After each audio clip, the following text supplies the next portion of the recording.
दिव्यानी, तू ठीक आहेस ना?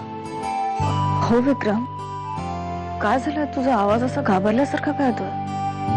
काय एक वाईट स्वप्न पाहिलं. अर्थात आमच्या बाबतीत इतकं सगळं वाईट घडत असताना चांगली स्वप्न तरी आम्हाला कशी पडणार म्हणा. हे बघ विक्रम, प्लीज असा निराश होऊ नकोस. काही दिवसांचाच तर प्रश्न आहे ना. आम्हाला सतत तुझी काळजी वाटते दिव्यानी. तू प्लीज स्वतःची काळजी घे.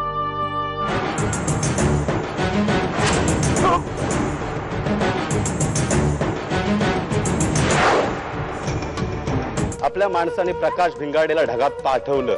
Good, very good.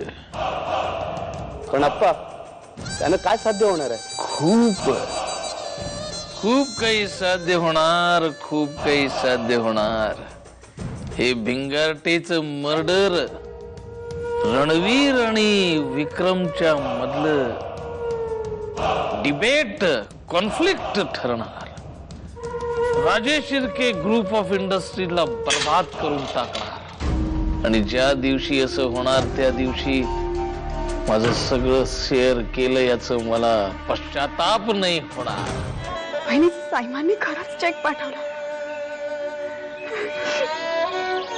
त्यांनी त्यांचा शब्द पाळावा.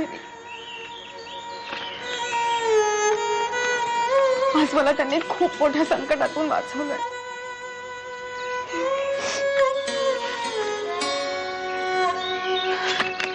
आता ठरल्याप्रमाणे लगेच त्या कामगारांचे पैसे देऊन टाकते. मी जे काही बोलते ते तुम्हाला खोटच वाटतं ना? वाचा. काय झालं मकरन? वहिनी, अगं विक्रम आणि नीलराजेंनी आपल्या वाटीचे जे शेअर्स बाजारात विकले होते ना, ते रणवीरराजेंनी विकत घेतले. म्हणजे आता Rajesh Shirke group of industries मध्ये 90% मालकी हक्क हा रणवीरराजेंचा असणार आहे. तुम्ही कुठे निघालात? कामगारांना नुकसान भरपाई देण्याचं कबूल केलं होतं. तोच चेक द्यायला प्रकाश भिंगाड्यांकडे चालले. कामगारांना मदत करण्याच्या निमित्तानं साक्षीदार फिरवण्याचा खूप चांगला विचार करताय तुम्ही. असं का बोलताय तुम्ही?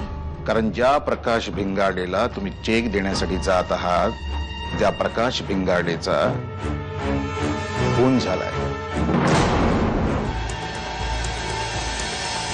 कोणी केला आणि कसा झाला खून? तपास चालू आहे, पण आमच्या दृष्टीने एकमेव संशयित व्यक्ती आहे आणि ती म्हणजे विक्रमादित्य. विक्रमवर उगाच संशय घेऊ नका. विक्रमला अडकवण्यासाठी कोणाची तरी चाल आहे. ती दुसऱ्या कोणाची चाल आहे का विक्रमची चाल आहे हे कायदा ठरवेल. नील भाऊजी आणि विक्रम भाऊजींचे हक्क तुम्ही स्वतःच्या नावावर करून घेतलेत, हे खरं नाही. हो, खरं आहे. तुम्हीच असे निर्दयीपणे वागू शकता रणवीरराजे. विक्रम भाऊजींना आज मदतीची गरज असताना तुम्ही या संधीचा गैरफायदा घेऊन त्यांच्या शेअर्सचा व्यवहार करायला निघाला. प्रियदर्शनी, त्या शेअर्सच्या रूपाने राजेश शिर्केंची प्रतिष्ठाच बाजारात विक्रीला निघाली होती. म्हणून हे शेअर्स दुसऱ्या कोणाच्या हातात जाण्यापूर्वी आम्हीच विकत घेतले. एका पाठोपाठ एक घडणाऱ्या घटना आठवल्या तर असं लक्षात येतं की या घटना घडलेल्या नाहीत, घडवल्या जात आहेत. कोणीतरी आहे जो विक्रमला जाणून बुजून फसवण्याचा प्रयत्न करतोय. त्यानेच हा खून केला असावा. मी आता काय करू? विक्रमला फोन करते. नाही, नको. त्याला कळलं तर तो तडक निघून येईल. लोक संतापलेत, त्याच्या हातून काही उलटसुलट घडलं तर पोलिसांचा त्याच्यावरील संशय अजूनच वाढेल. काय करू काही कळतच नाहीये.